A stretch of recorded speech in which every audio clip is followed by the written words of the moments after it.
useful to just have that sense that our attitude is something that's always in play. We don't have to feel like the attitude, the mood that's there now in the mind is a set thing, that we just have to live with that. And it immediately begins to transform just recognizing that there is a mood or an attitude.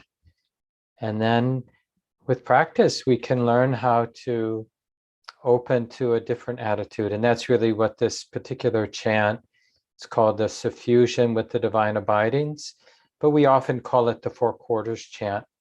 And let's do that to begin our time this morning. So again, it's in the chat if you want to join in.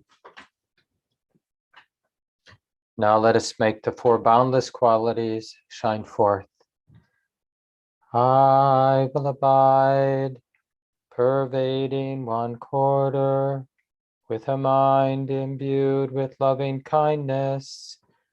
Likewise the second, likewise the third, likewise the fourth, so above and below, around and everywhere, and to all as to myself, I will abide, pervading the all-encompassing world, with a mind imbued with loving kindness, abundant, exalted, immeasurable, without hostility, and without ill will. I will abide, pervading one quarter, with a mind imbued with compassion.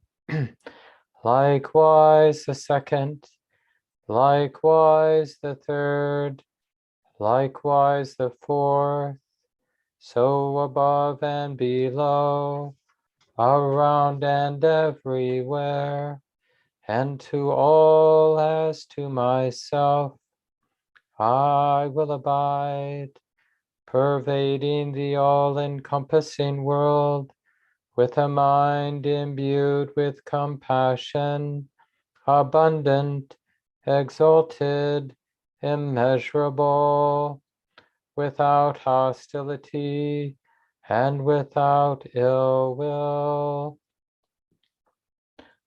I will abide, pervading one quarter, with a mind imbued with gladness.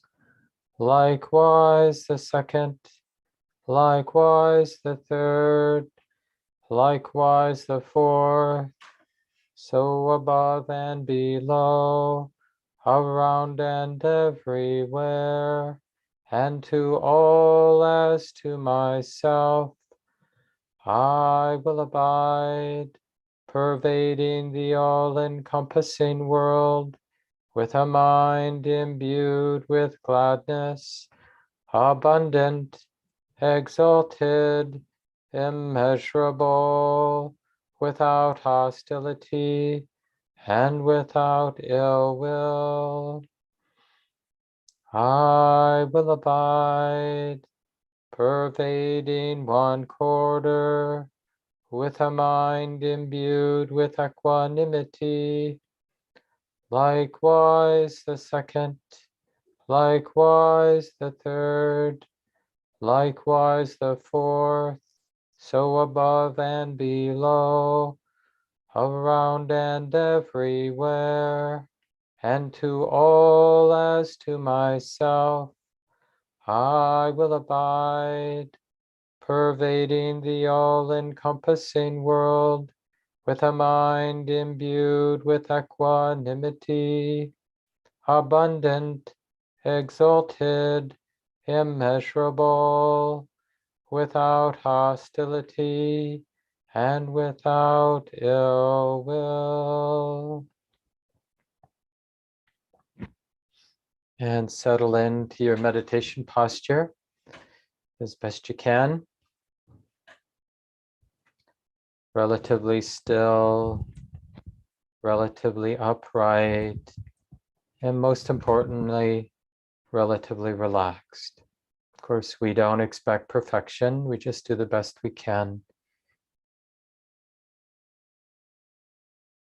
And this invitation to relax, this is not just some simple instruction. We realize when we invite ourselves appropriately to relax, we realize how much it cuts against the grain. We feel like we need a defensive stance in life because of the meanness, because of the uncertainty, because of the unpleasant sensations. It seems like we need to be armored. So let's take some time out of compassion, out of kindness, and just explore this possibility of relaxation,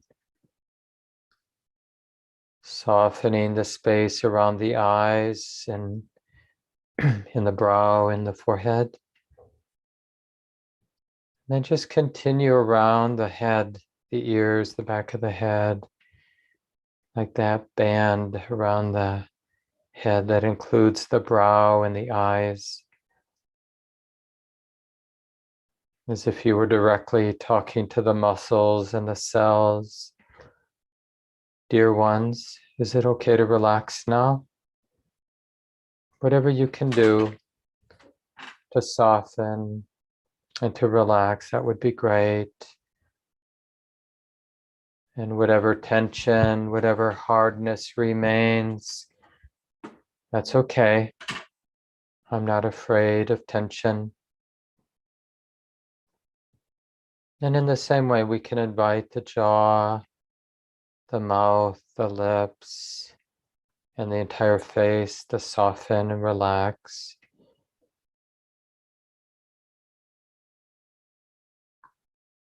Of course, we're not forcing it. It's just we're remembering the possibility of letting go and relaxation. Same with the throat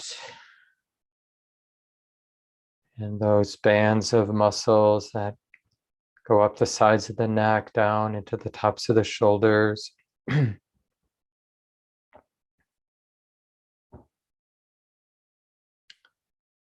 And part of relaxation, as I mentioned, is making space for the tension to be there, or not being in conflict with any discomfort or any tension in the body. So as we feel both arms and both hands, just that simple invitation to relax, but also that willingness to just allow things to be.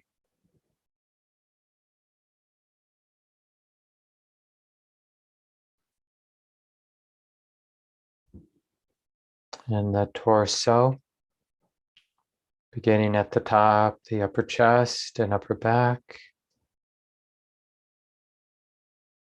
Feeling the space between the shoulder blades and just inviting a softening there. And the chest, the breastbone, down into the solar plexus. The kidneys, the abdomen, lower back. And feeling down into the structure of the pelvis, the floor of the pelvis, the groin. Letting things be, not being in conflict with the sensations we're feeling throughout the torso and the hips. And down both legs now, the bend of the knees, thighs and calves and shins.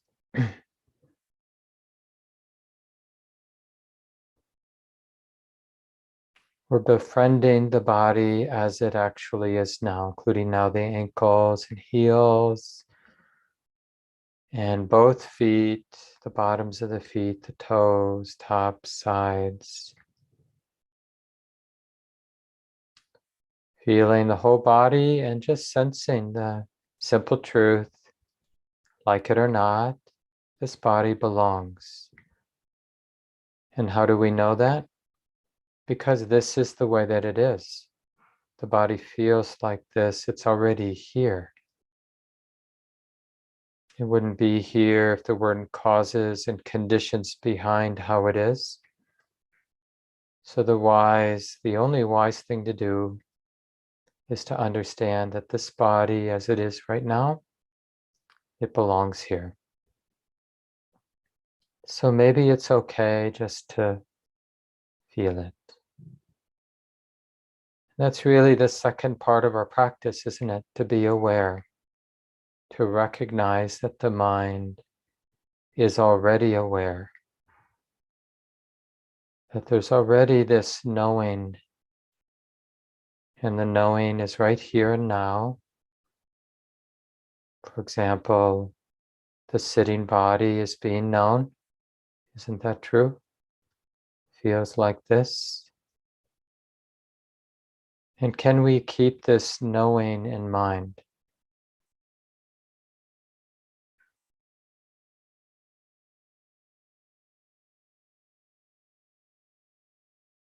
So we're learning to value awareness and keep it in mind.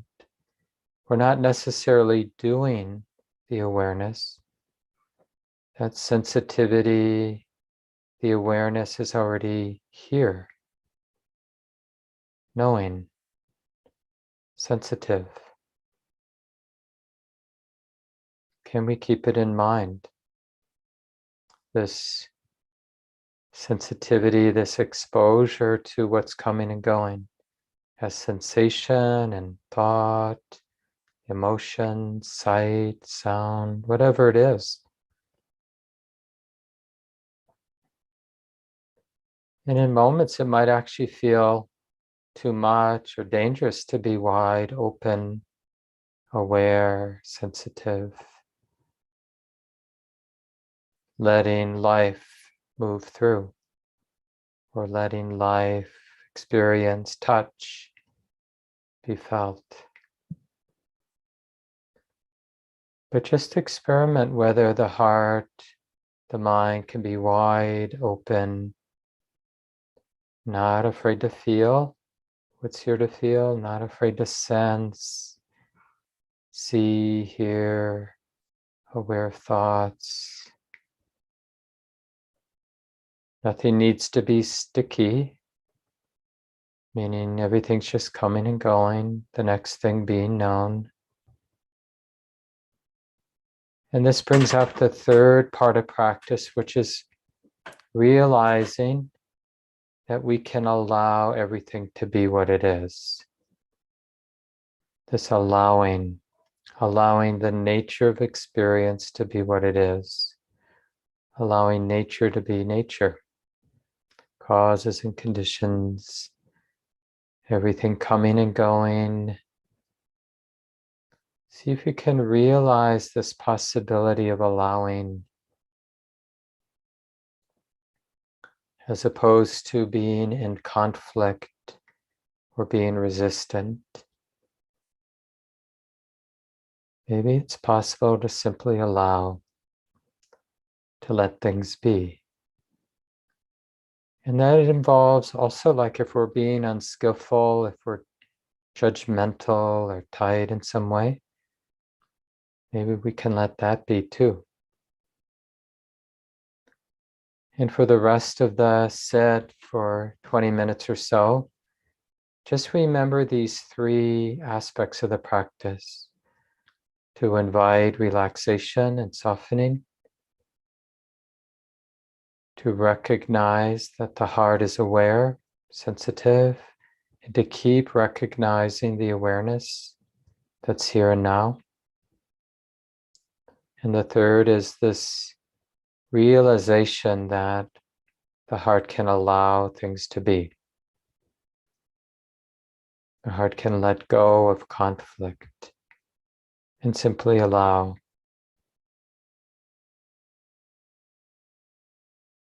But we can't force that last thing. We can't pretend to be allowing, to be letting things be. But we can realize it in moments that allowing is happening. The heart isn't resisting, it isn't in conflict. So relaxation, recognizing awareness, keep recognizing awareness, present moment awareness, and realize moments of allowing and letting things be, and that freedom. So let's continue now in silence for the rest of the sitting time.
So for the last few minutes of our sit,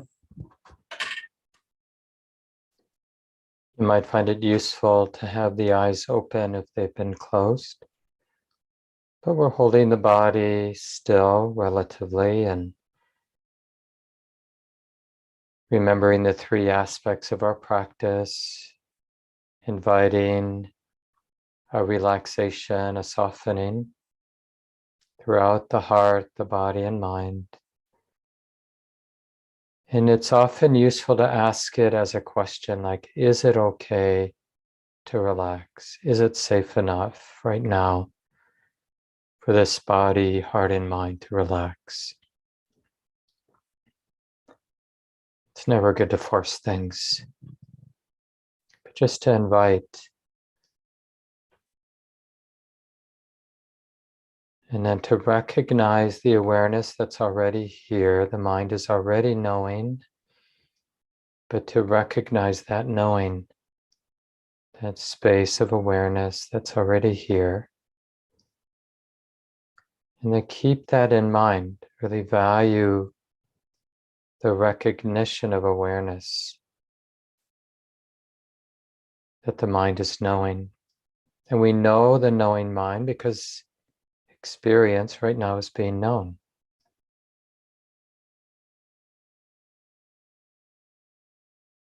And in that space of knowing, then the last instruction is to realize this potential to allow, just this allowing experience to be, allowing experience to come and go, allowing the feeling tone, the qualities that are here to be here, or non-resistance, non-clinging, non-grasping. And really practice can be as simple as these three instructions. Inviting relaxation whenever it's helpful. Recognizing awareness over and over. Really value keeping awareness in mind. That's how we strengthen it. We keep it in mind. And it's subtle, so it takes some practice to learn this subtle art of recognizing awareness that's here. There is knowing. The mind is knowing right now.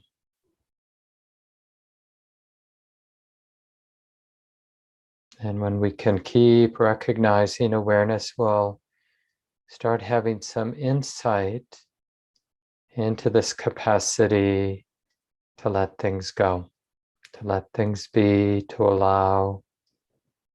It's really the taste of freedom, the freedom of not grasping.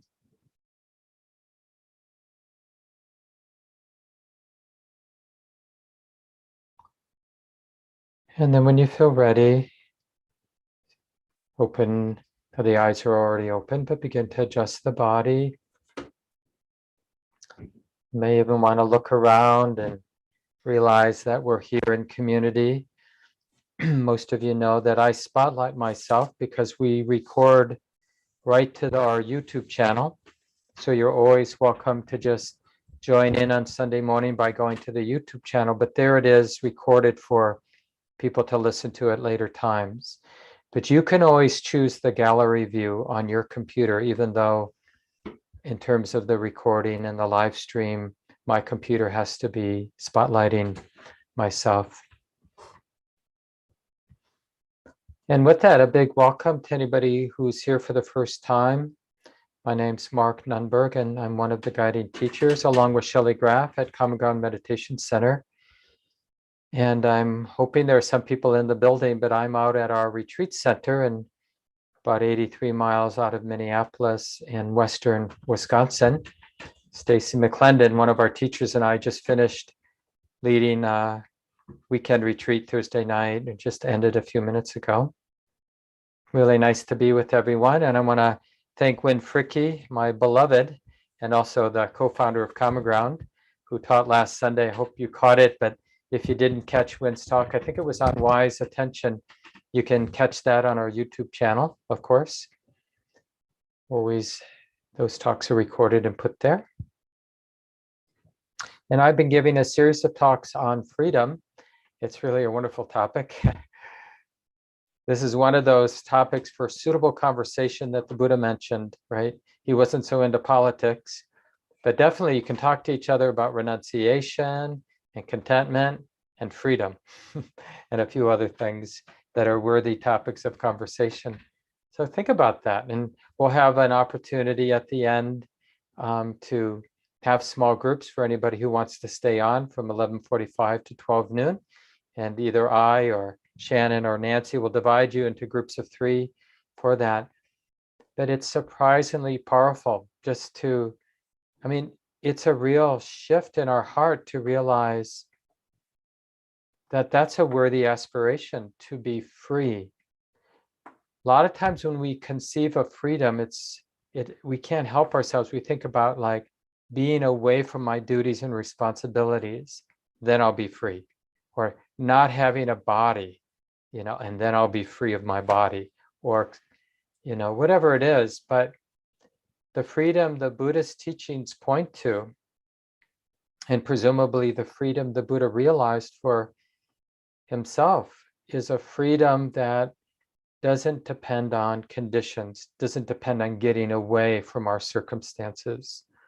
Now, that's a pretty radical notion, that in a world like we live in, with the violence and the oppression and the uncertainty, both locally and globally, that the heart can be unbounded and free and open and alive and loving and sensitive. That's a pretty powerful aspiration. And even if we have some vague intuition of that possibility, that is to be cultivated. And it's why I've been giving a series of talks since January on this topic of understanding freedom. What is the freedom? And today I wanted to talk specifically about the freedom to practice, right? Which is like opposed to feeling destined to be the victim, destined to be helpless, to just let life happen to me and to do what I've done before and get the same results. And in one way or another, to be trapped by circumstance and trapped by my own habits and my own conditioning. So that's one way to live, feeling trapped and oppressed by everything that constrains us. And the other way to live is to have this sense of freedom to transform my life, to transform my mind and heart. And we can have that sense, that intuition, the freedom to practice, even when we don't really understand what the practice is. And in a way, I mentioned this earlier in the day at this retreat that Stacy and I were leading, that one way to understand the whole path is getting to understand the path better and better is the path, which means wherever we are in the path, we should have humility, like, I don't yet fully understand what the spiritual path is. And that's why I practice, to understand the path. So a lot of humility. And one set of teachings from the Buddha that I thought would be really useful for us to unpack today, and you see it getting repeated in different ways all through the Buddhist teachings. But he said something like, abandon or abandoning what is unskillful, stop doing bad stuff, stop being evil, right? That's one instruction. The second instruction is to cultivate the good or engage what is skillful. And then the third instruction is to purify or purifying the heart. And that's, in a way, a very brief summary of all we have to do to be a happy, free, loving, wise human being. We need to abandon what isn't helpful, what is unskillful. We need to cultivate the good, and we need to purify the heart. So I want to talk about that and the freedom to do that. Like, I guess the point is we have the capacity to do these three things. We have that freedom to either practice or to just go through the motions in life, sort of be driven by our habits and by the habits that we just picked up through our cultural conditioning.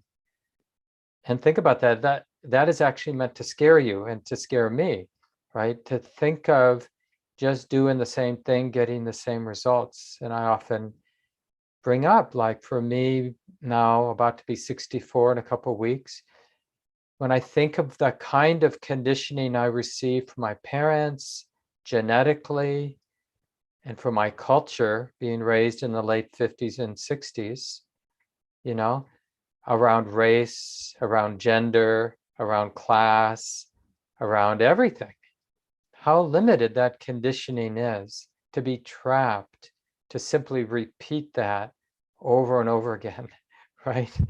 That sounds like a hell realm to some degree, at least. I'm not saying it was the worst I'm just saying it's very limited, that kind of conditioning. And if that's all we could expect from life is simply to be acting out our conditioning, it would be really dismal. So this freedom to practice is just that recognition that, yeah, this mind, this body has been conditioned by nature, by culture, by my parents, by my friends, by everything. And that isn't the last chapter, there's more to write. We could do something, right? Just being aware, just relaxing and being aware of my conditioning getting triggered and playing itself out, that alone is so transforming. Just to realize that this heart and mind is a series of conditioned tendencies. And remember, whatever has been wound up, whatever has been conditioned, can be unconditioned, can be unwound, right? And so in a way, Dharma practice, these teachings of the Buddha, the practices that we undertake, they are a way, it's a conditioning process that has the nature to allow unwinding. And so initially we're cultivating the good and abandoning the bad. But as we really get more and more sensitive about cultivating the good, it turns out the best thing to cultivate is the capacity for a full and complete unbinding of the heart. That somehow our heart, the conditioning that the heart needs to be skillful, to be wise, to be kind, is really the ability to show up in each moment in a really fresh, open, humble way. So that our response, like the skillful, kind, and wise response, isn't so much determined by past conditioning, which we have learned how to unwind, but it arises, like how to respond in this moment arises from the intimacy, from the connection that we have, the openness we have with what's happening in this moment. It's quite alive. And there's so much freedom, there's so much wonderful energy when we're not living based on our past conditioning, but we're living more and more from this wide open, intimate, sensitive awareness. You know how that is sometimes? I'm seeing some of you, and I know you have children, the people I see on my screen. And we all know how it is with our loved ones, whether it's children or partner or a good friend, a sister, brother, whatever. When we're with them and we can't help ourselves, we're just sort of doing the same, getting the same results, like we're trapped in the loops of our relationship, the very deep, well-greased loops. And we say sort of the same thing and we react in the same ways, so does the other person. And we can even have some space of wisdom there that's saying, this is no way to live a human life, being on autopilot, doing the same thing, getting the same results. But we don't have enough clarity, enough presence to be free of our conditioning. That takes some practice. And it just starts with this, the first stage we could say of this practice is the ability to recognize the force of habit. That's the start. And to recognize the force of habit and to not be swept away by it. That's the sort of, where we're going with this first stage. It's all about honestly appreciating the force of habit, the force of conditioning, without embarrassment, without self-hatred, without pride of, maybe we have a few good habits. We don't want to be, because it's not personal. They're just, they're there because of causes and conditions. They're there because of the conditioning process. So we want to be able to sense honestly the force of habit, feel the impulse to say this, to do this, to not say something, to be quiet. So whatever the force of habit is, we can feel it. We can be aware of it. We can relax with it. And then choices are there. But the choice of how to respond in a moment is only there when there's awareness. If there's not awareness, we're basically on autopilot. And whatever the strongest intention that's gotten triggered, that intention, the mind acts out. That tendency, the mind acts out. But when there's this mindful presence, the mind sees the impulse, the predominant impulse. Maybe it's not so skillful. Wisdom and awareness sees that it's not so skillful. It's like almost like we're tasting the intentions that are getting triggered. I really want to do this zinger to this person because they hurt my feelings. And I want to say this thing. I'll couch it as if it's a joke, but I really want them to hurt, And because there's that non-judging, clear, sensitive presence, we taste that intention and we go, that's not kind. That's not wise. That doesn't set in release and freedom. That sets in motion more entanglement. And so we learn actually this capacity to refrain. Like I can feel the impulse. I can feel that it's there. It's sort of like about to moment, the wanting to say something, the wanting to do something. But I know how to feel that in my body, in my heart, in my mind. And that's the thing. We can feel the fruit of karma, right? Karma meaning that tendency is there because of previous causes and conditions. Nothing we can do about it because the causes and conditions were from the past. They're showing up now as this impulse. But what we can do about it is we can recognize it with awareness. Oh, there's this impulse. It feels like this. Can I be with this? Yeah. I can't make it go away, but I can be with it.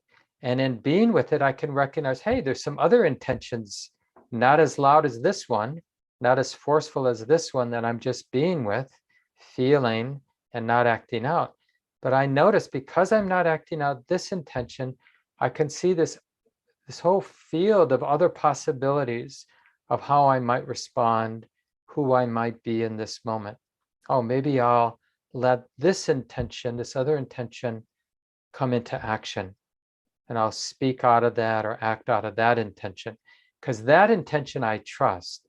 I taste that one. I feel into that motivation.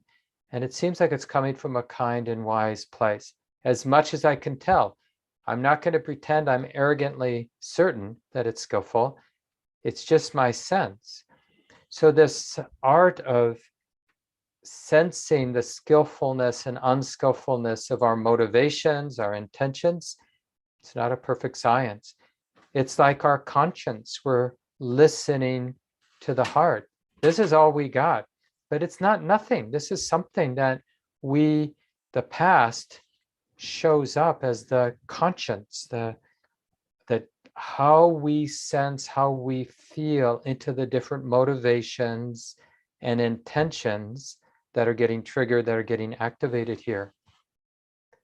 And I want to just repeat this because a lot of times we want to feel ashamed by the kind of motivations or intentions that we have come up. Like I notice whenever I read the news about what's going on in Ukraine, I really see these motivations of just wanting to get in there and to blow up the bad guys. real violence, like, yeah, people shouldn't be allowed to be aggressors. We need to destroy the aggressors, you know. And I mean, it makes sense on some level. I'm not saying it doesn't make sense, which is why that conditioned pattern is there. That's what we do. We meet power with power, you know. And then we get a world where the one with the most power dominates, right? Because that only works, when you got more power. And when you don't, then you're the victim. And you have to do what the one who has more power says. So I'm not saying I have an answer for the conflict in Ukraine, the war in Ukraine.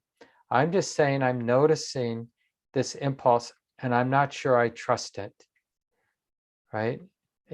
I feel the push, like, oh yeah, just get rid of the bad guys, destroy them. And the same thing here, being at the retreat center, I noticed there are ants everywhere in the building, not a ton, but like in the bathrooms, where we eat, in the living room area. I haven't seen them in the meditation hall yet, but just little tribes of ants walking around doing their thing. And again, it's just like, I want to smash them. I don't really want to smash them. I want to use poison. and I sense that quality and I don't trust it. Like, oh, so that's what we're going to do. Just kill living beings because they bother me. And I'm so glad I have this capacity to pause. What other options are there? What other ways are there to be relating when I read the news about Ukraine, or when I see the ants in the building, or any number? Probably each of us have between 10 and 10,000 things, irritants that are active. And when we're irritated, we just want to destroy the cause of the irritation. That's often our first impulse. Not to befriend it, not to be patient, not to be curious about what else is here, but just to get rid of the damn thing. How can I get rid of it? And no surprise that we have a world like this, right? When that's the impulse, when we see something that scares us. And just think about this in all kinds of little and big ways in our lives. So that's why we have to learn, like the first step is to really learn to trust the sensitivity of the heart. A lot of you know we call this hiri ottappa. Those are the Pali words for what we might call conscience. And it's how the past informs the present. And it's this capacity that is only there when we're present moment awareness.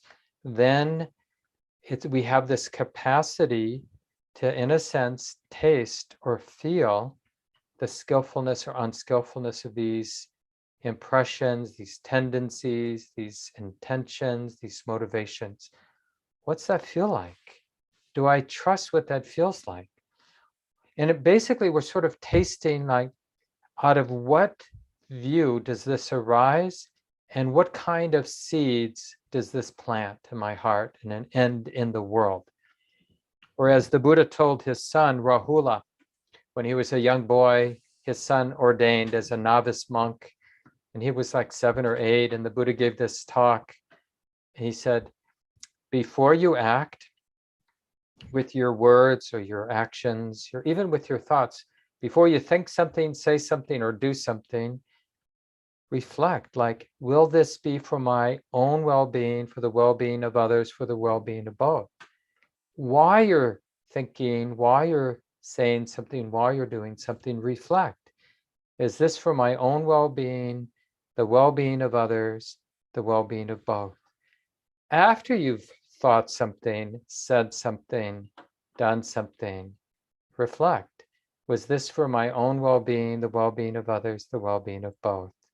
Now that sounds a little oppressive, like, oh my God, but this is like really understanding the value of spiritual life, is when we realize that, as oppressive as it sounds to be caring about the seeds we're planting before we do something, while we're doing something, after we've done something, We only realize the value when we understand how dangerous it is not to do that, to basically be living as if it doesn't matter what we think, what we say, and what we do. But we definitely plant seeds, not just in our heart, but in the world around us. And once we start to realize that it is a little, there is, maybe the right way to say it, there is an appropriate fear. We may not want to be responsible for our own heart and for the world we live in, but we are responsible for our heart and the world we live in. It does matter. And this freedom to practice that I'm talking about today really starts with the sense of responsibility. And fortunately, it doesn't end here.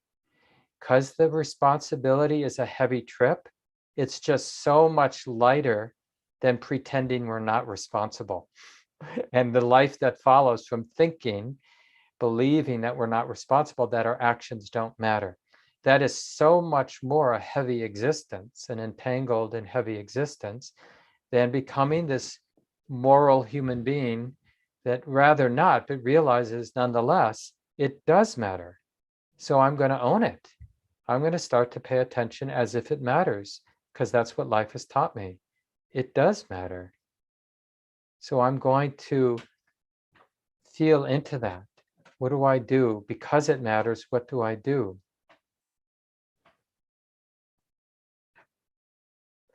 And the second stage is to realize that the more we invest in that sensitivity, even though it's really intense to be a sensitive human being, to feel moved by the big things like what's going on in Ukraine, what's going on with the Uyghur people in China, what's going on with racism in the United States, in our cities, in our communities. It's not easy for us to be willing to be sensitive to the suffering in our own heart, in our own body, and all around us, and to feel responsible to be sensitive, and responsible to be sensitive to all of our motivations in terms of how we think and speak and act. But we realize this is the only way forward. But the more we do that, it becomes who we are. We become, in a sense, that extremely powerfully sensitive human being who cares, who's been discerning what's helpful, what's not helpful, who's been tracking cause and effect, following the dots. When I relate in this way, what gets set in motion? When I respond to injustice in this way, what gets set in motion? Do things get worse? Do things get better in my heart and those hearts around me? We learn. And eventually, we begin to sense a kind of effortlessness. So we're still totally into being a wise and kind and caring, tender human being, but it's just a second nature. It doesn't feel like I'm kind of wrangling with the reptilian brain that just wants to get in there and destroy the enemies, because we can begin to decondition the mind. It takes time to uproot the tendencies, but wisdom is a powerful force. It isn't just that we restrain or refrain those sort of less wise, unskillful tendencies.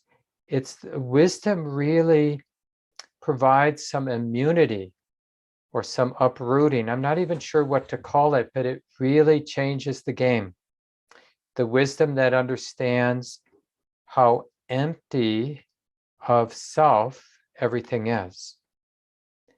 See, as long as I think I'm an animal and I'm a beast and I'm afraid of dying, right? That strong, unquestioned conviction to provide some fuel for this conditioning, these habits that justify aggression, justify self-hatred, justify all kinds of destructive behaviors, internal, external behaviors. But the more we cultivate the sensitivity to what's skillful and unskillful, the more we see the deeper and bigger, wider picture, that it's just nature. And then all of a sudden it becomes much easier to be a wise and kind human being. As long as we have this sense of me as this permanent edifice of conditioning, of animal conditioning, of raw hunger and raw desire and raw hate. And, we have all these fixed ideas of who we are, and we refuse to be humble and just to check out who we are in a fresh way. And when we do, this is called doing our Dharma practice, when we cultivate awareness, we recognize awareness, we keep recognizing awareness, what it reveals is that things are what they are, but it doesn't refer back to that sense, that edifice of me, I, me, and mine. And then all of a sudden, it's just so much easier to refrain from those heavier, unskillful tendencies of the mind. Oh yeah, that's that tendency. That's just sexual attraction. Okay, that feels like this. That's just wanting to punch that guy, and that feels like this. We're not surprised. And because those intentions arise because they're conditioned into the mind stream, but wisdom understands it's just that tendency. When I think it's me, then I feel like I got to do something about it. But when I realize it's just what it is, it's just an impulse being known. It's not more than that. And that impulse to be unskillful, to complain, to gossip, whatever the unskillfulness is, that impulse to be unskillful doesn't refer back to anything. It's just that experience being felt and being known. And when wisdom knows that, it's so much easier just to let it be. And it's there, and then it goes. Those despicable tendencies of our heart, the embarrassing ones, they come and go. They only stick around when the mind mistakenly takes them personally, grasps them as self, as me, I, me, and mine. And once they're grasped as I, me, or mine, then I'm going to do something about it because I'm feeling this way. That's me feeling this way. Of course, I'm going to scheme and try to get even. Maybe I won't do it in an obvious way. I'll wait, I'll get my just desserts, or they'll get their just desserts, right? But it's so nice to see that these strong, weightful, karmically weightful tendencies to hit back, to insult, to resent, to be afraid, to be longing and in need, that they're just what they are. They are experiences that are being known. And that's really that third part of practice that we did during the sit today, that allowing nature to be nature, not less than what it is, but definitely not more than what it is. It's just experiences, motivations, intentions being known. It's those two things, an experience being known. Not more than that, not less than that. But that's so, I want to use the word thin, and we can check right now as we finish up our time this morning. When we look at our experience, there's something very thin here about the present moment. The idea of me and all my conditioning and all my habits and my aging body and this and that and duties and responsibilities, it just feels like this whole morass of me-ness and mine-ness and I-ness. But actually, that's not the way it is right now. In terms of now I'm not talking about metaphysical truth. I'm just talking about our subjective experience right here and now. It's something being known. And there's nothing before that, and there's no future after that. There's only always something being known. There is no past. The past exists as an idea being known here and now. Like, oh yeah, that happened yesterday. That's a thought here and now. There's nothing before that thought, nothing after. So I'm saying this as a reflection. I encourage you to look at the present moment as something very thin, very empty of a past, empty of a future. Past and future are thoughts that arise and cease here and now. There is actually nothing in front of you and me. There's actually nothing behind you and me. We just think there is here and now. And that's just a thought being known. And it's a pretty ephemeral event. Oh yeah, no, I've got my whole past behind me being known. No, I've got tomorrow and then the next day. And that's a thought being known. There's feeling and sensation here and now being known. Mental constructions being known here and now. This really helps us to be a moral being, to really care, to be fearless in engaging the worlds we live in. And we can see this the same with other people too. They're just something being known. And it really helps us to do the right thing in the world. It's less sticky because of fear and because of craving. And when it comes right down to it, either we're going to be in this ignorant allegiance to being in control, we're taking things personally, and out of that comes the real strong need to be in control, to define things, to blame someone, even if it's ourself, self-hatred. Or we can be in allegiance with being wide open. An allegiance with the understanding that comes from being open versus in allegiance to the understanding that comes from some sense of being in control. And the thing about any attempt at control, any attempt at finding safety through locking things down, it just leads to anxiety and fear because we can never do it. And on some level, the heart realizes the world, nature, experience isn't built for certainty. It just isn't there in any way. So any kind of those chronic conditioned attempts to lock it down by getting into shape or saving money or making people love us in the way we want to be loved, it will always have an underbelly of anxiety and uncertainty. We're setting ourselves up for more suffering, planting seeds. So we have this freedom to practice and to remember that just to relax is a real affront to this devotion to certainty, right? Because relaxation means we're relaxing when things aren't yet certain. Well, I'm not going to wait until things are perfect. I'm going to relax now. I'm going to soften my body now.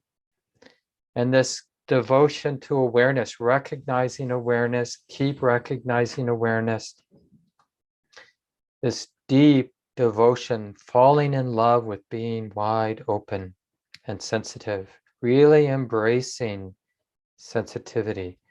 What's the heart feeling? What's going on? What's the heart need? This is the devotion to opening, to this relaxation and recognizing awareness and realizing that the heart can allow things to be. It's so powerful. So many things coming up, including several practice periods in April that I and others will be leading at our retreat center. So check the website or check the public calendar. And there will be a day-long retreat online. Now, I think the in-person spots are full, but Cecilia, Ramon, and I are doing a day-long that first Saturday in April on resilience. Feel free to join in for that. We'll have our community practice intensive. We usually do it in June and in December, but this year I'm going to do it in April, the last 2.5 weeks of April, Monday the 11th, ending on Saturday the 30th. There should be a description in the weekly email and on the calendar. Just look at Monday the 11th, and there should be a link to all the information you need for that. It's really a great way to know, get to know the community better. It can be both online and in person, and it's all described there in the handout that goes with that. And of course, many other practices and programs coming up to join in. Shelley has their weekly practice check-in on Friday morning. Wynn and I have ours on Sunday afternoon at 4:30. Stacy and sometimes Stacy and Mark meet with folks at noon on Tuesday, and Ramesh Sairam has one on Saturday morning. I think it's 10:30 twice a month. I think it's the first and third Saturdays of the month. So lots of ways to connect with teachers as well.